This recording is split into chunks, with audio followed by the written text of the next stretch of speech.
Make It Rains on the show today, Toby Burrows. How's it, bro? Good, bro. Yourself? Yeah, really good, mate. Really Been good. a minute. Apart from this fucking rain that we were just talking about. Yeah. Pissing down. Reminds It's me of always last pissing summer. down. Wake up. I like it when I wake up and it's pissing down, but not during the middle of the day. Trying to get shit done. Yeah. Standard Auckland weather. Yeah. How does it affect you with, well, maybe you want to introduce yourself and tell people what you do and then how that weather shit must affect you quite heavily. Yeah. Well, yeah, Toby Burrows. I'm a promoter. Yep. So I do festivals and concerts. Like what? Started with like Rhythm and Vines, BW Campgrounds, Baywatch. BW Campgrounds. Tour lots of artists like Snoop Dogg, Ice Cube, Bryan Adams, Toto, UB40, Ben Harper, like literally hundreds of artists. Sticky Fingers. Funny story there. A few funny stories of them, yeah. So the weather, yeah, I mean, we like sunny weather. Yeah. Yeah, helps tickets and it makes it a lot easier to run events in the sun than in the rain. Did you spread the news of that heat wave in the news? Is that you guys? It's not a bad idea, actually. Fuck, you should just try to get some heat waves viral. I keep people here. Yeah, well, we're always pushing the sunny images. Yeah. But yeah, fingers crossed for a long dry one this summer because last summer was pretty terrible. So yeah, we're due for a good one. Yeah. How are ticket sales? It's a tough market out there at the moment. Actually, it's one of the toughest times in the 21 years I've been doing it. All the good stuff, or like the good things are selling, but people that are missing the mark on some things I hear are struggling. So, like, you mention any names? I don't want to mention names, but like, if you have an event that's got artists that people must see, you've got good brands, like loyal followings, right place, right time, right venue, right artist, marketed well works. If you miss anything, it's really unforgiving at the moment. Like it used to be a lot easier. You could like kind of make mistakes or not get things right, but now that the market's so saturated, there's so many people doing it. There's so much talent coming through. Is there? I'm kind of out of the game a little bit now. Like obviously I'll go to your shit and some big things that pop along here and there, but I feel like. But I mean, you'll see it like just all the. Is there a lot of smaller guys? Some smaller promoters that are doing like everyone wants to be a promoter. And true. Like when I got into it, there I didn't even know of the industry. There wasn't really an industry. There wasn't many people doing it. There wasn't many festivals around. There's no professionals within the game. And now there's like, it's the areas that the barriers to entry are quite a bit lower. So people just with a bit of cash and a little bit of know-how can get into it. And the kids coming through these days are pretty smart. When you say a little bit of cash, like still need like 20, 30, 40 grand? It depends where you want to start. Like you can start being a club promoter and, you might only need 5 or 10 grand. They just give it to you the night like or something. And then it's just because it's usually guys that have like a big social following. Group. Yeah. And someone who knows their music, they may try and might get a contact to book an artist, a DJ and put them in, and that doesn't require much money. But if you're going to go outdoors and do a festival, you need to risk hundreds of thousands to be able to because it's all good to just getting the money to even put it on, but like if you lose the money, then you've got to be able to pay your bills. So true. Yeah, interesting. I mean, how many people you see try to do that and compete with you guys like on an outside huge bigger scale now? There's a lot more than there used to be. Like a lot of the bigger international, or some of the bigger international companies have come in, and there's some kids that have, or not kids, like in their 20s, kids to me now. I don't mean that in a bad way, but it's younger dudes coming through that have built themselves up and they're having a go at it as well. But because of the tough climate the last few years, a few are falling off because it's only takes one big bath and it can sort of like sink some people away. So true. And so you got to be more strategic around when you hold gigs now, I guess. Like you got to be everything. more indoors and shit, and more like marquees and all that kind of stuff. You got to. There is that, but like you've got to prepare for a fucking storm almost, because otherwise it just won't go on. Yeah, well, you got insurance as well. True. So we take insurance. So people that haven't taken insurance, they probably, it just takes one claim, and because to put the shows on, it might, for an outdoor festival, it might cost like $750, $1 million, and then. So is insurance then, out of interest, paid like as a lump sum for that gig? Yeah. And then they get it if it's sunny, they get it. It's like almost like, but the lottery for, like, I mean, not It's lottery, like any like insurance. So betting for them. Yeah, it's all True. the same. So like it's all based on risk. So Yeah. we insure for weather and natural disaster. True. Pay big premiums if it doesn't. The event goes sweet, that's sunk. But if we have to cancel, then we get the payout. And I've had a few payouts before for different things, for weather and for the terrorism thing. And is it just cover costs, or is it actually quite? You can cover. You can insure for profit as well. Oh, interesting. Yeah. Fuck, man. You can't insure for anything, but it's getting harder and harder because of all the bad weather we've had. Insurance companies are interesting, and not just in New Zealand, but around the world, because it all goes back to Lloyd's. This is one underwriter in the UK. So like every insurance, even your house and contents, all just gets underwritten by another insurance company, and it goes all the way up the chain to this one place in the UK. I'm not surprised. It's all fucking. I never can follow you can never chase the actual name. It always changes, and they're like, it's just like a big minefield of like names. Yeah, always one company. I've heard that. There's big money in it. Big money. But with all the bad weather we've had and all the bad weather around the world, they've become a bit more cautious around insuring for outdoor events, because there's a way higher percentage chance that events are going to get affected. COVID kind of hammered the insurance industry as well. So tell us about when you how you got started. Like, were you just running a few smaller gigs? Nah, so I started in a kind of an interesting way. It was with Hamish? Kind of. So I had just finished a degree at university. I studied international business and business management, and I'm from Gisborne. And there was a guy there called Andrew Witters, who I'd known through friends over time growing up in Gisborne. He was a boarding school kid. So I sort of just hung out with him sometimes in summer. Yeah. And then I went back to Gisborne for summer after I'd graduated, and he actually rang up this house that I was at to talk to another friend. Our friend wasn't there. His sister answered the phone. She put the phone on to me because she was like, oh, you know this guy Andrew? And Andrew was like, hey, it's Andrew. I was like, sweet. He's like, what's on tonight? I said, oh, there's this party in town, this house party. Yeah. And we ended up meeting up there. And when we were there, he's like, because him and two other guys started Rhythm and Vines. And he was like, oh, I want to do some camping for Rhythm and Vines, but the other guys don't want to do it. And I've rung around a few other friends and no one wants to do it. Do you want to come and do it with me? And I was like, sweet, yeah, let's do it. So we started what was Baywatch at that time. That was a good time. Yeah, right. Changed the name to BW Campgrounds. I was there when the fire trucks were going through and shit. That was just the wildest one. The one before that was real fun, and then it just that was a bit like, what's going on? But that was a good time. So you were the actual, you set that up. Yeah, so Andrew and I there was Rhythm and Vines already kind of in its probably earlier stages, like first few years in. Yeah, so second year. And then the camps, that was like what took it to the next level though, kind of. I mean, there was already like, people didn't even go to the gig. There was some of that. There was some of that. Or people, it sort of worked as because Rhythm and Vines was only one day at that point. Yeah. One night. Oh, okay, yeah. And then we did the camping and made it like 2 or 3? We ended up branching it out to 7 nights.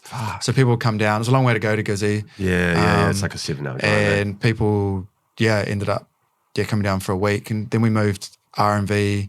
After a few years of that, I ended up buying into Rhythm and Vines, bought half of Andrew's shares in Rhythm and Vines, and so became a director and a shareholder in that. And we ended up taking Rhythm and Vines to 3 days.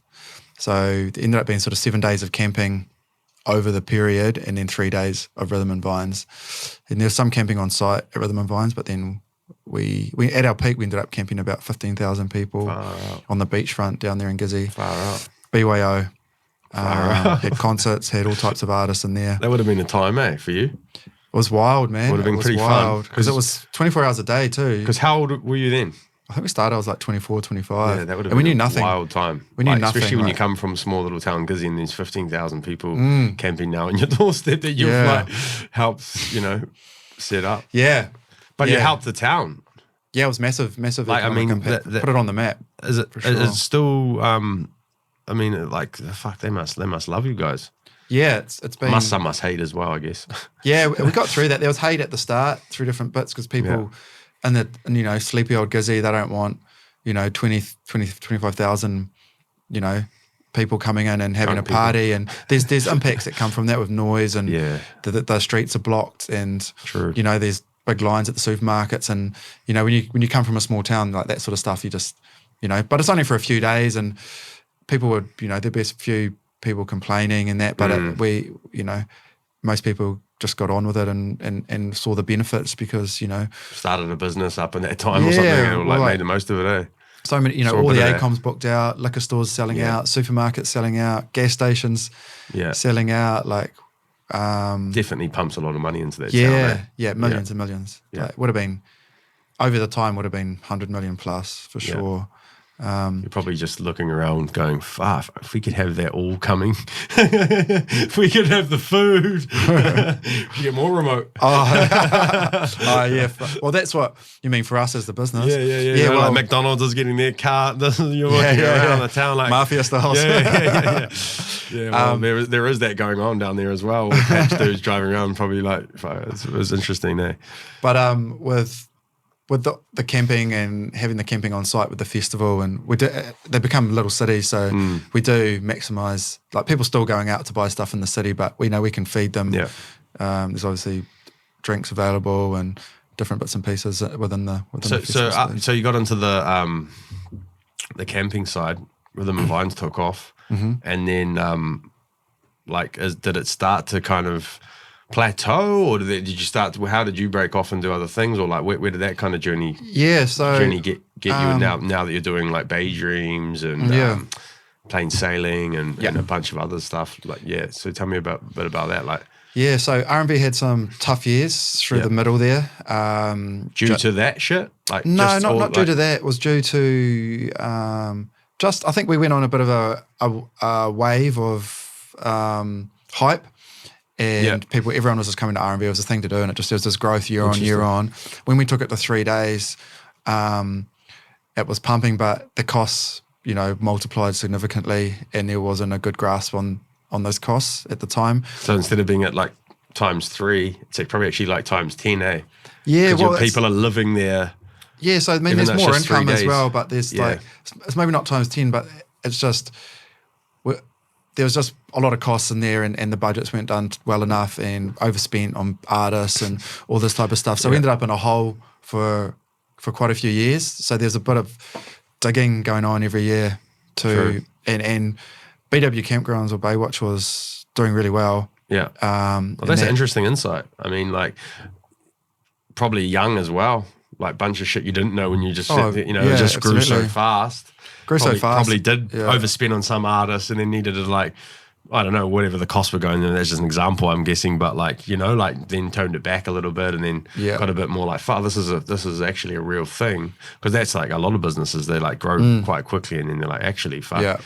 The accountant I had, or the person that I was doing this shit, had no fucking idea. Exactly. They're really complex. There's a lot of moving parts, there's so many cost centers and it's death by 1,000 cuts type thing, and so many moving parts with the food and the toilets and the this and the that and the lighting and the fucking, it's just and when you haven't done it before or at scale, it's hard to budget. How do you really know how much you're going to spend on cleaning and waste and power and generators and all these types of things? And there were a bunch of people that didn't have a lot of experience in it, and there wasn't experts in the game to bring in. Now there's experts if you've got money, you can just go out there and find all the experts and bring them in, and people have a lot of experience. But at that point, there wasn't. So everyone was just running and doing everyone was just trying to do their best, or they had experience at some levels, but no one had run bars for 25,000 people. Had done camping for that many people, or even done. Think about the little things that 25,000 people running a bar is just the mud that it creates in front of the bar. And then I had so many good times just watching people slip at R&B. We just sit up, get a good spot, get a box, sneak it in. No health and safety back then. and then just watch people slip. That was a good time. Yeah. So it's crazy. Yeah, you don't think about it until you've done it. Is that why you've been to so many? I guess you go to so many different gigs around the world. You've been to Coachella 20 times or something. 13 times. 13 times. But part of it, it's up there. It's up there. It's a lot of times. Yeah. It ain't 5. It ain't 5. It's well, kind of. Because we were all busy, used to be really busy in the summertime here. In the winters, I could just go travel, and then we'd just go traveling to festivals because it was everyone wants to do that, and I was it was a tax write-off too because it's R&D. Yeah, and we went to as many, and then you meet people, meet artists, meet promoters, so you've got the hookups everywhere. So I think once you've done a festival, how this is a good insight. let's say, going to another festival, do you just email the festival and be like, we're coming, we're our RMV, we're also another festival? Like, how does that shit work? Yeah, sometimes. Do you know what I mean? Yeah. Or do you just met people over the time, I guess, and other artists, and they've like... But both, with you that. try, you might have a contact, or there might be an artist that that's playing, but so you hit the agent up and say, oh, can you get me tickets to this festival? Yeah, I've paid for every Coachella I've been to, but then some of the festivals in Australia that we... Is Coachella like, is it like talking to Facebook though, in terms of festivals? Yeah, pretty much. It's pretty... would it be Coachella and maybe Burning Man? Would that be hard? Glastonbury, and then also Lollapalooza. There's some real big ones out there. Yeah. But we can kind of get in touch with everyone. This girl who works for me, Kira, she ended up just Facebooking the guy who used to started Coachella and became his friends on Facebook, and then she just went there and became his PA, and now she works at Coachella in the summers and stuff, and just like that. It's pretty crazy. But so I mean, you can she was working for you and just messaged them. Well, even before working for me, she messaged them, and she was only 17 or something at the time. Yeah, it's how she got hold of me. I mean, that's a good insight for people. You just got to message and put your shit out there, eh? She started messaging me when she was maybe 14 or 15, and I didn't even know how old she was. She just said that she wanted to, get involved with the festivals and the like. And then a few years later, I ended up meeting up with her in LA, and she went to come out to the club, and she was like, oh, I won't get in, I'm only 19. And I was like, what the hell? Like, realised that she was only 15 when she started messaging me. And but she had messaged some of the other promoters in New Zealand, and just a hustler, and now she works at Glastonbury, Coachella, and listen in. Cool. Works for us now. That's a cool and, insight, man. Like, just networking. I mean, did she message you a lot? Like, bits and pieces, yeah, but just that's good.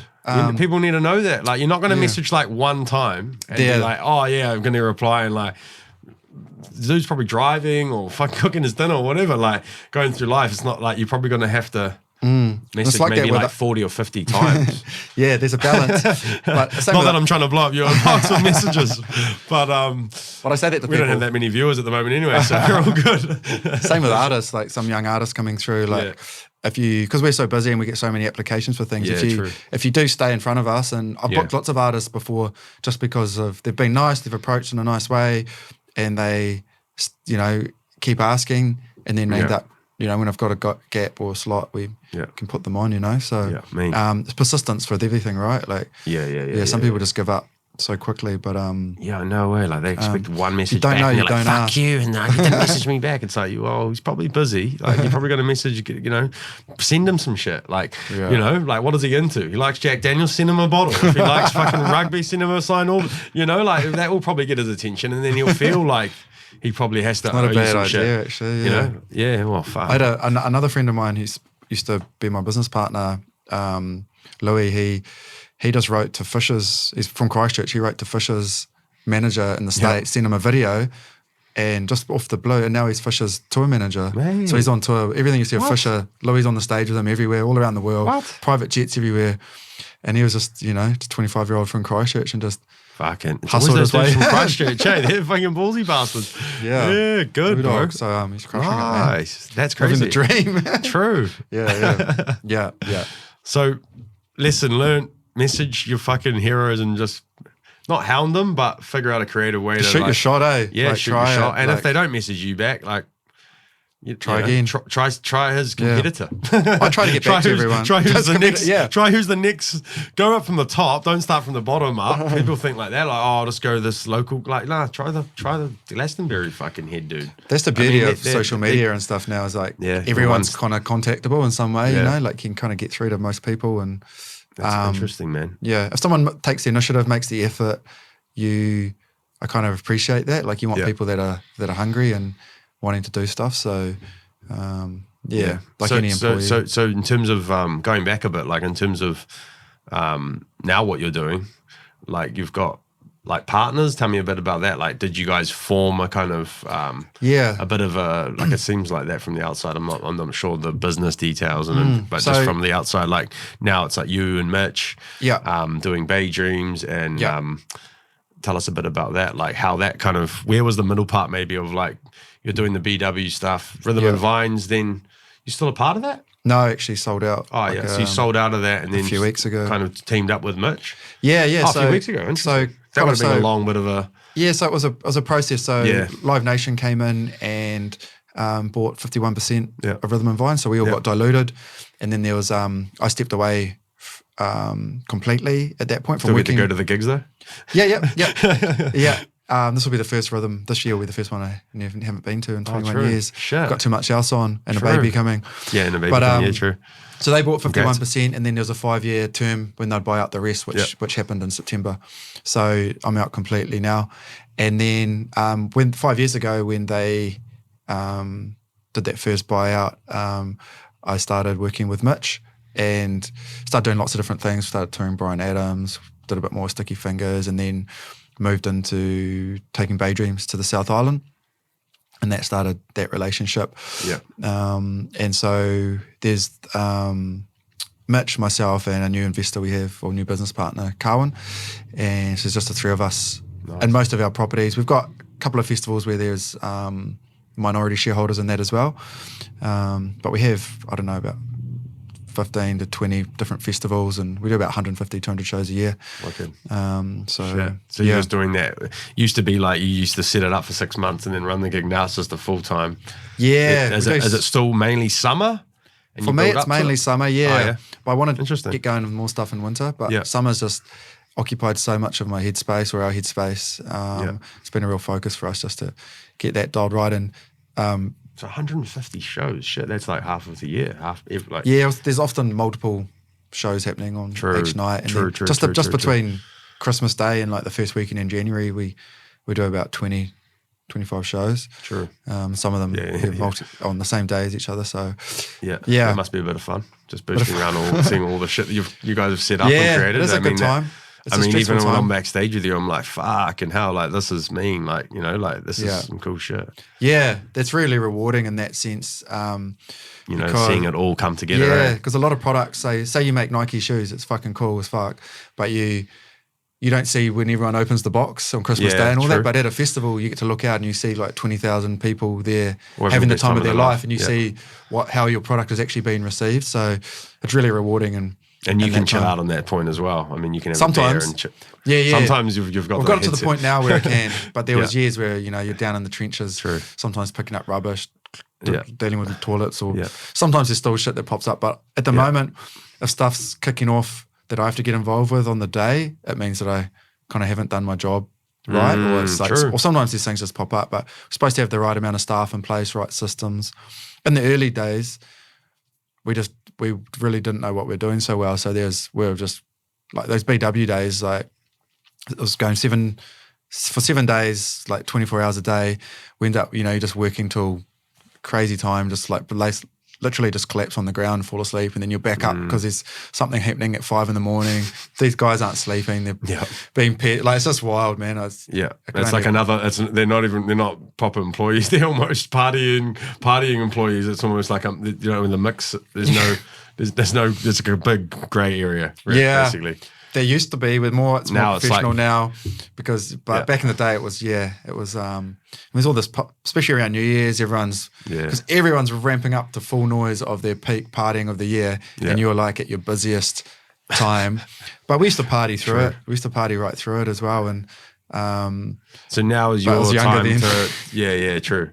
Yeah, I guess that comes with age a bit, eh?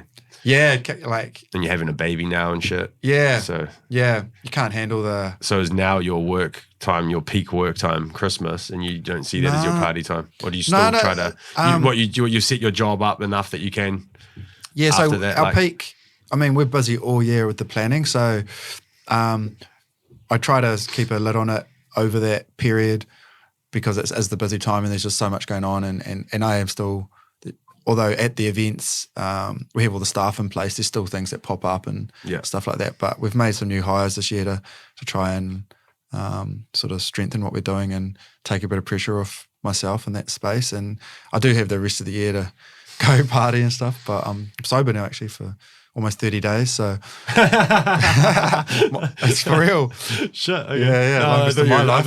Shit, yeah. That's a long time for you though. Yeah, I know. You've got past 30. Yeah. Well, no drinking, nothing. Nothing, bro. That's cool. 25 days. Yeah, because I mean, you always see a lazy beer in your hand, you know? Yeah. I mean, especially at a gig or something, but you're not going to drink at all. That's awesome. Not at the moment. Like I haven't. Have you got the app to remind you and shit? Yeah. Good. Yeah, so I haven't. You need to probably tell people about it, like publicly. Maybe. I've kind of shied away from that a little bit because I don't want to be one of those guys that sort of says that stuff. Like I tell friends that are close to me, but if you put say on, it, then you've got to like do even it. if you're day 30 today and you just posted up day 30. Yeah, I will when I get to 30. Oh, sweet. Because I'm at 25. Oh, yeah. But you know what I mean? Just to like, because it's like I've told the whole thing, and even if now if anyone else sees me, you know, if you're back in the mountain or whatever, having, you know, like, bro, you know what I mean? Like, you kind of know it's there, whereas if you just kind of keep, I feel like that's powerful. Like, I mean, you can use social media as a tool, or you can be negative. You mean it makes you stay accountable because other people, I think especially that, like. Yeah, I guess anything that can help, I've kind of looked at it as like, I'm just like, I got to do it because I want to do it because I've tried to before, like just stop or moderate, and it's like just hit little patches, but like it just haven't really had the big drive to. But now I just feel like really driven to. Just got a lot going on, and baby coming, and give yourself a break. Like I'm 42, like the body doesn't recover like it used to, or like you know, just want to get rid of inflammation, train harder, be healthy, surf more, do all that stuff. Just wake up feeling good. Yeah. So at the moment, I'm not even missing a day. Just. So are you finding as you're getting older with work that you're prioritizing more of that shit? Well, like you'd rather get up, go for a surf, do like less hours work, more time with your family. Well, not necessarily less hours work. I just want to be really sharp at work because I'm making. Yeah, true. You know, we're dealing with some big stuff, making big decisions. A lot of people need my time and attention and feedback on things. So like, want to be. She knows. All this talk's making my nose itchy. That nose itchy. Yeah. That's cool, bro. Yeah. Awesome. Nice work, bro. Yeah. So do you reckon it's some of the guys that you've come into business with, they're pretty onto it as well? Do you reckon that also rubs off, like who you hang around with? Like Absolutely. Have you started hanging around with better people?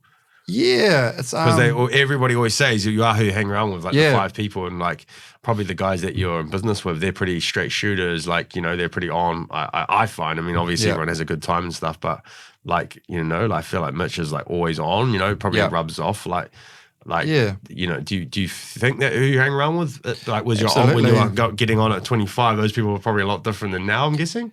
Yeah, I mean, you grow older, your peers grow older, everyone's getting more experience in business and stuff as well. So, I surround myself with good advisors and good business partners now. And I have those friends that are just fun friends, and then I have friends that are like I can talk to about business and inspire me through. But, you know, got lots of friends that inspire me in different ways through health and exercise, like business stuff. How they are as a family person and all that sort of stuff. I think that's important though. People are like, even like going back to what you're saying before with those people you're working with that like reached out to other business people and now they're working with them. You can even reach out to people as just like mentors and be like, yo, I just want to hang around or be an intern, you know, like just because I want to get off your energy. Like if someone's got something that you want, usually, if you want to get that, it's usually by kind of imitating somebody else that's already got it. They usually probably get up early, go to the gym. You know, it's like, well, if I start fucking implementing some of that shit that they're doing, it's probably gonna help me. I think people like miss that, Absolutely. It's like it's not rocket science. These people aren't like waking up and plugging in this machine and they're getting this extra shit. Like they're just doing normal stuff. But like, people aren't doing the basics. I think. It's interesting, man. Yeah, fuck. So tell me about so you're a bit of a paradigm shift at the moment. Like, yeah. This year you're just gonna try and not. How long you guys like a plan to go? Because as people say, like, you know, if you planned a year, you won't. It's that's why unreachable. You know, it's not like I just started with one weekend, bro. Yeah, I just started and said I want to get through this weekend and then did 2 weekends, and now I got a little bit of momentum, and then baby coming. Was that probably one of the biggest? That was a big one, just to have a lot of clarity with my partner and be really in tune with what's going on with her, and because you get when you're on it a lot, you get a lot of it like foggy and numb through everything, and you're just like cruising, you're having a mean time or it's going good, but you're like you don't really think 100% about everything. So I just get even just a few beers, I reckon. Yeah. Even if I have 6 beers, Absolutely, like yeah. I went out for dinner last night, I had a few, I was like, yeah, but this morning, I didn't do the normal healthy shit because I'm just like, I'm sluggish. Yeah. It's unreal, bro. It's kind of, it's especially as you get past 30, I find it's like, it's all right when you're in your 20s, but yeah, the older you get, it's like, it fucks you up. Yeah. It's like poison almost. Yeah, exactly, man. So, True. And That's so I cool, haven't man. set a time. That's fucking like, cool. I reckon people needed to like talk about that shit more and like, yeah, like, I think the thing with what you do is like festivals are all about drugs and da-da-da, and it kind of, it kind of is. And I mean, young people should probably experience and do stuff, but then it doesn't have to be like that either. You know what I mean? Like, I'm not saying we're going to put on Christian, you're probably going to put on like a Christian event or anything like that with like, Jesus music, but it's like, it's still... Yeah. It still needs to be talked about more. It's not like fucking drugs and alcohol and shit are like kind of, I felt like on a decline, especially with the younger youth coming up. Like they're all at the gym, eating these smoothies now, like, trying to follow that path. Like, are you finding that's a bit of a hard thing in the market where like the youth is actually... Well, that's interesting because we are questioning what the youth are doing because whether they're still going out to the gigs en masse anymore because there's so many other things that they can do. You stay healthy. There's all the gaming. There's all that type of stuff. So many people just sitting inside gaming. COVID. We're dealing with a generation now of these young ones that came through COVID when they were like, 18 or 19. So they haven't necessarily came through clubbing and hitting festivals at a time when, the other generations were. So there's like a gap. There's like a hole. Yeah. So we're, I don't know, we're just sort of some things that we're talking about, everyone's talking about, Interesting. Yeah.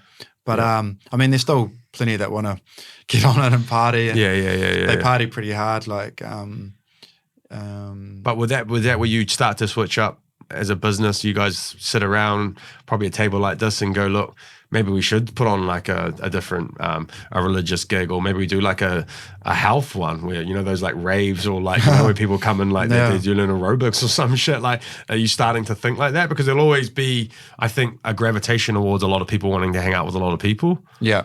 But it just might shift to what it is. Well, we have moved into the sporting event space with the Ultimate Athlete. Yeah. So tell us about that. So it's something we started maybe, I don't even know now, 3 years ago, 4 years ago, maybe less, It's on the beach, right? In the Mount. So we've done 3 or 4. So we've done on the Mount, cool. In the Mount, done at Orewa up here and Te Hunanui. Nice, bro. Beach, Nelson. Yeah. But the Mount's our main one. So it's obstacle course race. So kind of like, Ninja Warrior type thing, but a bit different. Like kind of cross country, but like obstacles and shit. Yeah, but an army sort of obstacle course type thing. And there's run components of it as well. Like might carry some sandbags, climb up a net wall, go over a seesaw, up a half pipe type thing. How do those do? They're quite. We've got a really strong following for it. People love it. People that come along are just so pumped on it. It's really cool. So it's a growing thing. So we're trying to build it's called OCR, obstacle course race. It's like an actual sport. Yeah. It's big in Australia and around the world. Like that's cool, man. So that's something we've branched out onto, and we've got some lofty goals for that. So is that growing year on year kind of thing? Yeah, it's a slow grind. Yeah. But we've ambitions to take it offshore and But it's nice being in so it's still events, right? So it's still the same principles with like event management, but you don't have to deal with all the alcohol and all the shit that kind of comes with. And you're dealing with like... a sloppiness. What I noticed the most is like you're dealing with sober athletes, or sober people. They're all on time. They go where you want them to go. Like you're like, go this way or like direct them that way or something. Or like even just, when they're checking in and stuff. When you're dealing with people at concerts and stuff and they're drunk and all that, like it's a lot harder to get to do what you want to do. So you've got to... It's like herding cats. Herding cats, bro. Yeah. Far out, You need like almost like a funnel to get them through into the ticketing system. I see that's how you build them kind of. Yeah, it's all like... And the thing, it's just like meet by the red pole and people are so like, oh, there's that red pole. I've already known it. It's just like... Yeah. Keep it simple. Yeah. True. Yeah. Oh, that's interesting, man. Yeah, no, I often wondered about that. Like, even noticed it just at the gym and shit. Like, just youngsters are like, way more into fitness and health. Like, it's good. They're not even like, I hear them talking about it. Like, I'll be on the treadmill and they're like, I'm not going out this weekend. I've got this and that. And it's like, okay. Well, people know the effects now. Like, when I was coming through, true. we never really got taught the effects of alcohol or anything like that. Even food, like. Yeah. Well, when we were probably younger, like old man's taking you to the RSA and like, oh, it's 15, 16, giving you a beer and shit, bag of chips. Like, and like they never knew that chips were bad for you. Like, had chicken on them, so you thought it was probably good. Do a traffic light because that looks good. But like now there's so much education. People know how bad alcohol is. They know how bad food is and all this sort of stuff that I didn't learn that stuff until I was in my 20s and I hard. Got educated. Even past then probably like and it's been ongoing, but I didn't even hear about that stuff. I used to play football for Auckland City and there's guys in there that were semi-professional and a lot older than me, and they brought this guy in to talk about nutrition to the whole club, and he was just talking about basic stuff like pies aren't good for you and sandwich, if you eat this and that, and everyone was just like, whoa, and I was like, the first time I'd ever heard of any of that stuff. I kind of knew, what real bad food was, but your mum might have like hinted it and shit, but not she really, didn't even know because they weren't educated either. True. Like there's no like veggies and meat, there's all that basic stuff, but there was no like, no one really was talking about being a vegetarian or a vegan or keto and all this shit. When Red Bull came out when I was like 18 or 19, it was an energy drink. It was like a sports drink. That's what they sold it as. So I was like, oh, sweet. Drink this, it'll make me play soccer meaner. And it's like, we're drinking that before a soccer game. It's like, it's fucking ridiculous. Like a sugar hike. 20 minutes in, I was crashing. It's so bad for you, like to drink it for like sports. It's funny you say that, bro. I went to the Red Bull studio when I wanted to be a DJ back in the day, like when I was 13, 14, and they were like, oh, the Red Bull's free. You can just, I was putting money in, and they're like, oh, this machine. I had like 18 in one day. My head was bouncing off the bus wall on the way home. That's actually wild. I was vibrating on the wall, just like, I was like, 18. Like, I couldn't sleep that night, The crash from it's gnarly too. Bro, I couldn't sleep. It was I did that once. My mum was like, what are you up to? Not that many, but I had a few when I was trying to be sober like at a festival.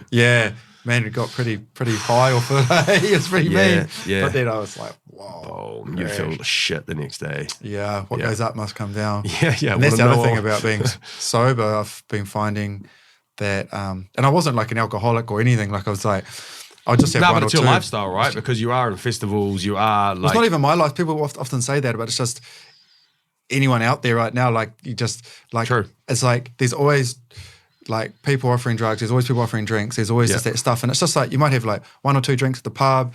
Sometimes, on a weekend you might have a bit more or whatever, but you still might be home in bed early, but it still takes its toll. So for me, I was finding I was just operating at maybe 70 or 80% instead of 100%. And maybe been doing that for a lot of my life. So it wasn't like I was an alcoholic or a drug addict and needed like help. It was just like, I'm just not. And that's probably why you go for so long, because you're like, nothing in my life is really getting that affected that badly, but I'm just like, everyone wakes up with a bit of a hangover, everyone's a bit sluggish, like all that sort of stuff. But you're making excuses about it. Yeah. So I was just sick of it. Oh, everyone does that, and you're like, actually, if I just didn't do it all, I'd be. How would I feel? I'd be sweet. So here we go. Time. But the good feeling that I have consistently throughout the day is better than the short feeling that I have from, getting on it. Yeah. For those moments. So I was finding like it wasn't serving me. So like just having a clarity and a bounce in your step all day, I was like, fuck, this is actually meaner than, and then you find that you like get on it a bit as well because you're tired and you're like, oh, I've got to go to this next social thing. So you do a bit, and it's for fun as well. But I was like, if I'm getting a bit more rest, I'm actually got a bit more energy and I don't really need. And it'll take time though as well. You're only like 20, 25 days in. Once you get 50 days, it compounds, I think. Yeah. Like if you could get to a year, you wouldn't even look back. That'd be quite powerful. I don't know if I will. But also if I end, I'm not putting too much pressure on it as well. Like if I end up getting on it one night, then I'm enjoying this life in general, or this way of life. So I'll just like go back to this. Yeah. But it's just mainly like just moderating it a lot. And for me, I think that's the key thing is even if you did have a big night, back on track. Like mates had a wedding and you were going to have a few and it got a bit out of hand, but like cool, out of hand, back on track, and then just like fucking, like do you know what the hardest part about it is? I think that's what some people be too hard on themselves. What is the hardest part, bro? It's just dealing with everyone else when they're on it. You're sober. So you're staring at everyone. No, dealing with it. Dealing with everyone. So you like Oh yeah, you get to like 10 at everyone's night. annoying as fuck, and you realise how annoying they are. Right? You go, you talk so much shit. Yeah. Stop. You told and me that like story they like hang off 5 you times. and shit, and they like their weights on you and shit. And you're like, fuck, bro, like get your fucking arm off me. It's annoying, but it's not annoying when you're drunk though. You're like that weight on your arms, like oh, it's a thing. Like, but when you're sober, like, bro, fuck, why are you touching my shoulder? Yeah, bro, it just gets loud and stupid shit. So, but for me as well, I was like, because I didn't want to, because I had a little patch last year where we went cold sober, and I was like, I didn't want to like completely cut out my social life. So you just go out, you just work out what works for you. So you go out, hang out, but maybe at 9:30, 10, you've got to bounce because everything's getting a bit annoying. When you bounce, do you smoke bomb or tell everyone like, hey, do you go do the rounds? Well, generally depends what group I'm with, but sometimes you just smoke bomb because otherwise people just go, oh, stay, all that stuff. All that or they're just too shit. wasted, they don't even know you've gone. You're like, well, that's usually the one that you smoke bomb. There's no point going around because like you may as well just not waste your time. Yeah. Later. Yeah. You're not going to remember anyway. Like in the morning, you're going to be like, oh, bro, you didn't say goodbye. So, I smoke bomb. I smoke bomb. I think it's easier in New Zealand just to smoke bomb. Yeah. Like, I don't want people trying to persuade me to like stay. if I was in another country and I met some new people, I'd probably like, oh, see you later. But in New Zealand, it's like, fuck, to a peer pressure of like, bro, why are you leaving now? It's also the temptation. You know, you can say no a certain amount of times, and then it starts to get to a point you're like, oh, I know if I'm getting urges, but then if I have the strength to leave, and then someone starts saying, oh no, just stay, or stuff, you're like, I don't need someone to try and convince me because like I might get convinced. So, but you've got a pretty strong mind. Like I've noticed that you're pretty like hard-headed if you've like decided, fuck. See, yeah, at times we'll have our weaknesses, and I was probably finding I wasn't saying no enough. Is a thing, so especially once you've had a few drinks to go to the next level, and do you feel like it's easy when you trickle effects when you do that shit, like you drinking and stuff. I feel like that's for me. If I have a beer, then I'll eat bad and shit. Is it like that? Yeah. Sleep bad. Because you're like, oh, I'll have a burger. I'll have the one burger this week. Don't exercise as much. Have those few beers, you probably would have chosen a steak and veggies. You know what I mean? Like and have something a little bit more. Exactly, bro. When I feel like it all just fucking dominoes, eh? When you're on that healthy buzz, it's easier to say no to a drink. It's easier to eat clean. It's easier to exercise, and then you get in like a bit of a slump. You end up the opposite day, because you get high off exercise, obviously, and if you get to go exercise hard or twice a day, you're just buzzing, and you're like, that's mean. And when you're and then you eat well, we just came feel from the better. gym before we picked you up. Yeah.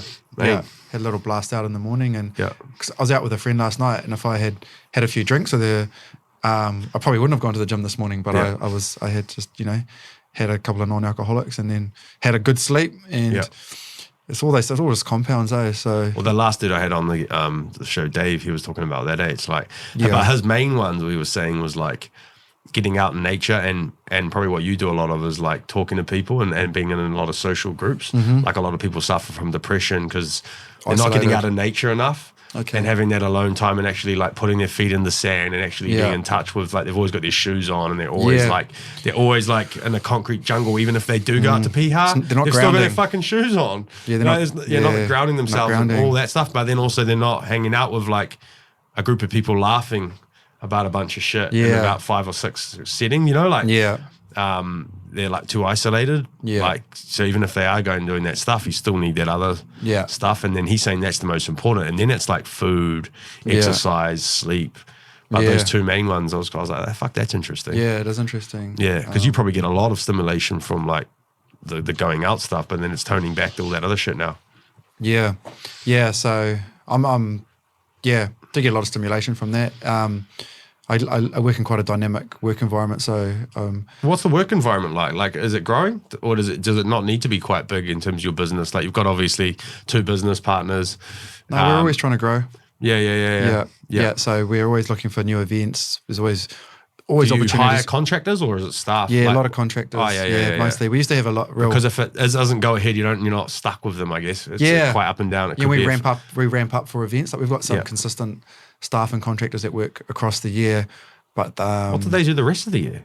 They might work for other events, other companies. Some tour internationally, working with bands. Interesting work. Some of them work for us mostly, but might pick up a few other contracts. But just in event industry stuff. Yeah. Interesting, bro. Yeah. So, do you hire staff or not? Yep. We do hire staff. Like, is there like some key, I guess, people you need, like coordinators and shit that you'll always like need. A CFO, so our accounts person, full time. Oh, yeah, true. Marketing is a full time thing. Yeah. So we've got like designers. True. Social media experts, I guess. Yeah. And then we contract in. We've got production, like the production with the festival speakers, lights, all that, screens, all that sort of stuff. So they'd be all contracted out? But the person who does that's pretty much full time for us. Oh, cool. But we have so many shows, sometimes they might do some and then we bring someone else to do others. Yeah. Then we have event managers, they contract in for specific events, health and safety managers contract in, and then all our event staff for each event will contract in. Yeah. Some work across multiple events, some just work on one event. Are you ever surprised, like, what shows pop and what don't? Like, is it, like some artists that are like unexpected, or just a DJ from this random town in Germany or some shit that, you don't think, and then it's just like, what the fuck? Like, does that happen often? Because it's like social media almost. Like, some of the content you put out that you think's going to be the best is like, and then something you just the most random one, you're like, not even sure if I want to interview this guy, and then it's like, boom, Yeah. It is. It's probably similar, I guess, because it's like creative. It's hard to, especially nowadays, it's really hard to predict. Like, people will often ask me, and even internally, they're like, how many tickets do you reckon this artist will do? And used to have a really good gauge on it, but now it's like, man, he may do 2,000, he may do 12,000. Like, it's so interesting. So tell me about that. Do you then have a gig for 2,000 and then expand it to 12,000 if it sells to 12,000, and then run around like a headless chicken, like, fuck, we need a bigger venue? Or do you have like a plan B already set up and shit? Depends. Sometimes you have a backup plan for expansion. Sometimes you just make it work for the venue you put it in. Some you might have it indoors, and then you're like, oh shit, if it goes really well, we'll take it outdoors, or you open up more of the venue, for example. But like, there's things like like The Weeknd coming in, and probably knew he'd do a lot of tickets, but he's almost sold out to Eden Park. So I don't know how much they do in there, 50,000 a night, So come in and he's maybe doing 80 to 100,000 tickets. So that's mental. Yeah, well, if you even get him, that it's going to sell out, right? So that one's like... But I think there's some things that like break the norm as well, like 660, like when they first went to Western Springs and the lads told me that they were going to do that, I was like, oh, that's pretty ambitious. And I think everyone thought that, even for themselves. I was like, oh, if they do really well, they might get 15, 20,000, because they'd never done really big shows by themselves before, and then they did 50,000. Fucking hell. And they're crazy. And then they did that like 2 or 3 years in a row. Then did Eden Park and within that. So, but so it's hard to predict. It's hard to predict. You get a good feeling about certain things. Like when we bought Snoop Dogg, we were talking to other partners about it, and they were like, oh, it's only going to do this much or that much. And then we were like, nah, I think it will do real well. And then just came and just smashed it, did crazy numbers, and then he sort of postponed it, which affected us quite a lot with refunds. But before that, he was doing crazy numbers. Crazy. Yeah. Cool. Yeah. How was that? You meet the dog? Yeah, briefly. Yeah, he was. Everyone wants to meet Snoop Dogg. Yeah, like everyone. Yeah. He's like a idol, right? He's so I know he'd be kind of like a Michael Jackson almost figure. Yeah, so like even on the Australian leg of it, like everyone was trying to meet him. Like every celebrity, like just was wanting to meet him, and he only 2 people that he let come back into his changing room, and that was Russell Crowe and Ed Sheeran. And these are the only ones that he would meet. Russell Crowe and Ed Sheeran and you got to meet him too, didn't you? Yeah, I got to meet him. So I got to meet him behind you, bro. Yeah, that's right. I was just in the line. Yeah. So when everyone was gone, we got to it was almost like meeting like and even the photo that you got with him, it almost like meeting like a wax figure, because it was just so. It was like Snoop Dogg. Yeah. Fuck, I regret not sparking. But you saw how that was like. So like everyone had to pay. Or, you guys had to pay there for that meet and greet, got the chain, and then, you had to wait for him. Everyone is lined up. There's like 6 security guards. He comes out. You get like 10 seconds each. Yeah. But he's really engaging, He was really cool. Oh, man, he must have so many people coming up to him though, man. Like we can't get to him. Yeah. That's the thing as well. Like he's got so many levels of... Yeah. He doesn't just walk on the street, like there's... Tell me about that. Did you have some special requests and shit? Is that your job, or is that like... to get him all his weed and all the shit that he'd want when coming here? Or is that like somebody else's job? He works it out for himself. Oh, does he? Yeah. Yeah. Yeah, he's got somehow his agents worked that out. Yeah, but, yeah. Well, it's kind of legal here now anyway, isn't it? Yeah. But like, but it would be interesting for places that it's not, Like, but that would be He fully finds- one of his requirements, man. He Like, finds a way. yeah, He finds a way. Yeah. Wonder if any governments stop him coming in, knowing that he's just going to be blazing up a storm. Don't know. He gets away with it, just because he's like an idol, Like, yeah, like I wouldn't probably wouldn't go in Russia. Wouldn't want to fuck with Russia after that Russia girl. Yeah, wow, bro, with like a pen. Like, fuck. I mean, you shouldn't fuck around. He's probably boys with Putin or something. He probably is. I mean, Dennis Rodman or whatever is already boys with Kim Jong. It can't be two. You're only one person off. Yeah, crazy. Yeah, they were asking him. He was on the Jimmy Kimmel show the other day. I watched it like 2 days ago, and he was asking him, "Do you have weed contacts in every country?" And he was calling out the countries, and he was like Estonia and like Korea, and Snoop was like, "Yeah, probably." And wondering if they were going to say New Zealand, but he was great when he was here. He was we did the pofity for him when he arrived at the airport, and we had these. There's a school. Kind of a school. It's this program, I guess, out in West Auckland, where they look after underprivileged that's cool. kids and like older ones, like probably younger ones as well, but like in their teens up to have left high school type thing, and high school doesn't work for them. They come from broken homes and different types of bad background and stuff, and so they reached out and asking if they could come to the concert. And so the ones that are underage, we got them in there the day before to have a look at the setup and stuff and just show them that there's, there's this big business out there, and talk to them about how they could, get involved with jobs and stuff. And then the ones that were older, we gave them tickets and they did some art for Snoop. And so when Snoop arrived in his jet at the airport, they were there to greet him. They did a pofity, and then the kids got to meet him and present their art to him. Oh, cool. And he was really nice and stuff about it. And oh, that's cool. That was really cool, man. It was really special. Those kids were stoked. They were like, some of the only ones in New Zealand that got to meet the man, eh? So, yeah, that's cool. Yeah. Yeah, that's awesome stuff. Do you try to do a lot of stuff like that now? Obviously, getting to a certain level where you can give back to the community. I feel like that's also probably a part of like getting older, and then like, being able like, we're doing some stuff that we can actually help people here. I feel like I'm getting into that part of my journey as well. Is like, it's very, when you start, you don't have enough money to even look after yourself, but then you get to a position of like being able to help out. Yeah. I guess. Yeah. We especially with like that program is something we started working with, and we'll continue to. And get people dancing? Bring people dancing. Bring people dancing. That's Mitch's charity. Oh, that's cool.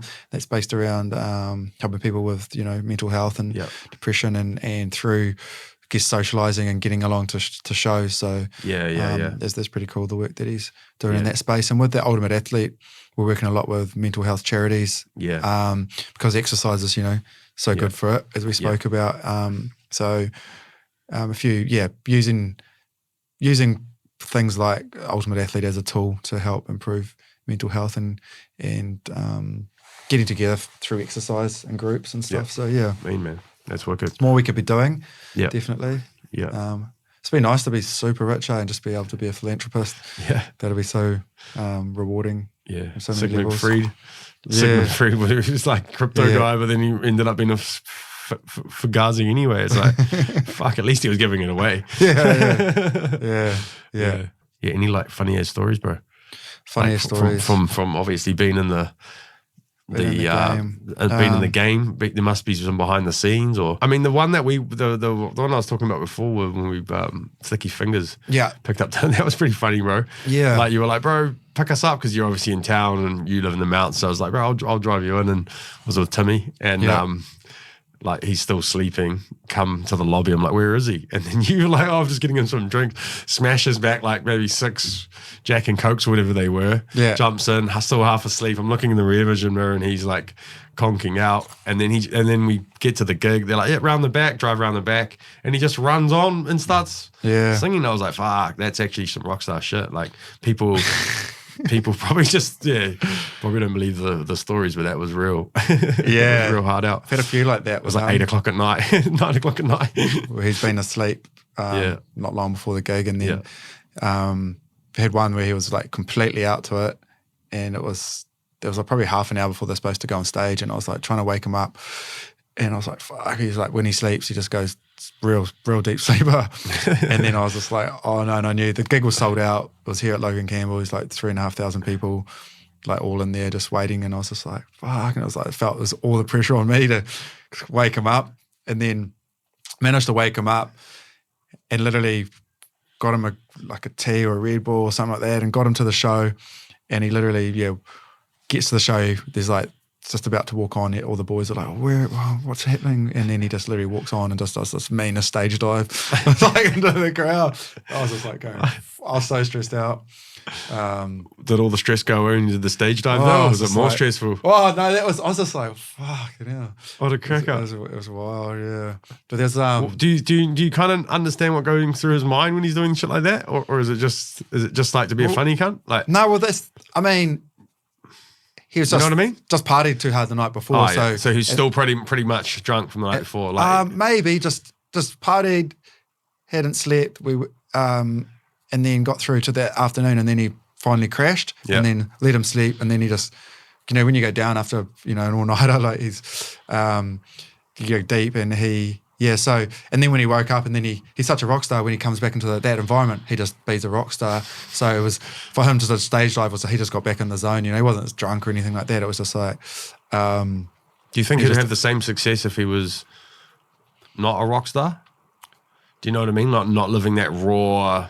There's probably a balance there. Yeah, There's probably a balance of like because not going you too talk hard, about 660 before, like they're sold out. Yeah. Some of the biggest stadiums in New Zealand. Yeah. What separates, because they're very much probably they're very professional, and slick, very professional and slick, and probably might have obviously get on it and stuff like that. I'm guessing, but probably not onto that level. Do you think there's like do you think there's a correlation there? Well, do you reckon like I mean for sure. Like the music's different too, though. The music's different. The style, like Sticky's, kind of just their whole image is a lot more rock and roll, and that kind of makes them endearing to fans and stuff like that. Is the wildness from it. But there's a level of when you've got to step up and just be a professional. And but I was listening to their music in on the beach in Palma. Yeah. In Spain. Yeah, it was just playing on these outdoor speakers on the beach. Mate, and go up everywhere and in the world you go. And I'm like, fuck, they're not playing 6/6. And it was... So globally... It's a wicked song too, It was like a really beachy kind of... And it was interesting. It was like... So globally... but then they wouldn't have that same pull. Like, whereas like you wouldn't hear a 660 song in Palma, I don't think, Nah. So globally, like across the world... Sticky probably have a bigger reach. Like, true. The 660 is really big in New Zealand, like they do crazy numbers here, but just not as much overseas. That's interesting, Yeah. When you say their numbers are bigger here, you mean on the charts, like Spotify and shit? Charts, but I just mean like the ticket sales they do here. Like they do 50,000, we're selling 50,000 tickets at a stadium here, but, Sticky's probably wouldn't do wouldn't do 1,000 in the States maybe. Whereas Sticky, probably doing do like 5,000 all around kind of thing. So interesting. Just a different sound. 660 sound really resonates with Kiwis really well. Like really the music Kiwis love, and but with Sticky, like they do 10 to 15,000 tickets in Australia in the shows, but there's a balance. Like maybe if they weren't on it as much. Yeah, but then maybe they wouldn't be their music wouldn't creative, be as fucking cool and creative. So it's a fucking fine line between like it is. It's marketing, but it's like it's all this shit. It's like a fucking snowball of things, Yeah. You can't just pinpoint it on one thing. But that's interesting. Like how much of your job is trying to find that talent? Do you find there's that part of your guys' job? Like looking for the up and coming Lord, or like is there not so much the up and coming ones. Like we do keep a finger on the pulse. Do you wait for them to pop? It's more that the ones that are already got some traction, but they may like blow up real hard. Like say Cardi B, when we booked her, she started to blow. She's already big, but by the end of the year she was huge. Or like Calvin Harris when he was at Rhythm and Vines, he's already like established. And then he dropped his album with like 5 number one. 5 hits that year and went to another stratosphere. So, So it's timing as well a little bit. Timing. We were when Lord first hit the scene. We were offered her for like 50 grand, but she was 16 and had never done a live show before, and actually hadn't even really released the album. And then we were like, oh nah. And then by the end of the year, she was like bloody fucking number one everywhere. So we missed out on that one. Yeah, that's interesting. But at the time we didn't. So is that like fuck? At the end of the year? You win some, you lose some. But you've probably got so much going on. It's like, But you probably would have talked about it to the boy, like when she's popping off we on just the laugh chart. about it. But at the time, you go back, the this chick's never done a live performance. She's 16 years old. She's got these tracks. Do you really put her on the main stage at Rhythm and Vines? You're like, nah, you wouldn't, because like she hasn't even played in a bar. Let's get Carl Cox. Yeah. Well, we've got him coming back too. Yeah. I saw that. That's he's the man. That was probably my best rhythm. Yeah, the best rhythm when he came on. Yeah. After that fucking Buzzy band with the headscarves, the Indian headscarf. Not like Empire of the Sun or something? Yeah, it was Empire of the Sun, and I think he came out after that and did like a 3-hour set. It just went on and on and on, bro. And then the Buzzy, like 2008. The light people, they were mean. Like, obviously I was probably on one, but it was like, I was just like zoned in. Like whoever was at the time was tapping me. I was like, fuck off. I'm in. That was mean. He's cool, man. He's a really nice guy. He knows how to get the crowd cranking, eh? Yeah. What's next? What's next for you guys? Any any up and coming artist or anyone like you've got? I probably can't say anything, eh? We just got any new festivals you're trying to do, or you're just trying to just optimize what you guys have got going on? Yeah, bit of both, bro. We've really knuckling down and consolidating what we've got. It's going to be a busy summer, but we've got some really cool ideas for some new brands that we're introducing and expanding on. You know, some of their stuff that we've done before, like the Ice Cubes and the Snoops and that vein as well. We've got a lot of some more hip hop shit coming up. Yeah, definitely got some more hip hop stuff. Cool. Room Service, the brand we started last year with Cypress Hill in the game. The game didn't come in the end because he can't get into the country, but and Ice Cube. So we've got some more stuff happening in that space, and got plenty on our plate. What advice would you give to anyone watching that's like wanting to do what you guys do? And probably not. It's a mugs game, man. Fuck off. People always ask me like about getting into promoting. I'm like, man, I call it a mugs game because it's like gambling in a way, like because it's kind of educated gambling, but you can win and you can lose big time in my space, and it's kind of all on. You know, it's not a gradual thing. It's like you have to put like all in, you know, like you have to, you know, because you have to pay for so much stuff up front, commit to artists and all of that. And if you don't get the tickets, you can lose a lot of money. So it's tough. So you want to come in like really resourced, like with capital, and probably just start off small. Don't get too cocky, because I see a lot of people that come in, do one show, have a win, and they're like, oh sweet, this is millionaires. And then it's like there's ups and downs to it, like every promoter that's been in the games, like, you know. So it's like take the wins, keep that money that you made close, go again, but like it's like a calculated risk when your game, because the weather, the artist might not be able to get into the country, or he gets pulled up, someone else puts in another big, you know, we might have a big artist. Steal your artist. You might have something happening, and we're like, say we're bringing in a big artist, and then another promoter announced the weekend's coming on the same day, and you're just like, fuck, and it just cleans you out, you know? There's so many different variables that, do you have like a list of shit that could go wrong now? Like, I just optimize around it? Just know it must be like a whiteboard somewhere. It's in my head. We just know what the risks are, and we just try and be real smart about what we're doing, mitigate them. Don't let ego get in the way. Like a lot of people, and we did that ourselves. Like we'd take on artists, not necessarily ego with that, but like there'd be an artist you really want to work with, so you like wouldn't say no. You'd be like, oh yeah, but the deal didn't really make sense, so it didn't make enough sense, and then we'd lose money on it. But just because we wanted to tour that artist to have it on our resume. True. So you do a bit of that as well. I mean, that's like any business. I think you'd take like a hit on the cost to actually have the bit of a we've brung this. You can only do that so much. And so we were probably doing it too much at times. True.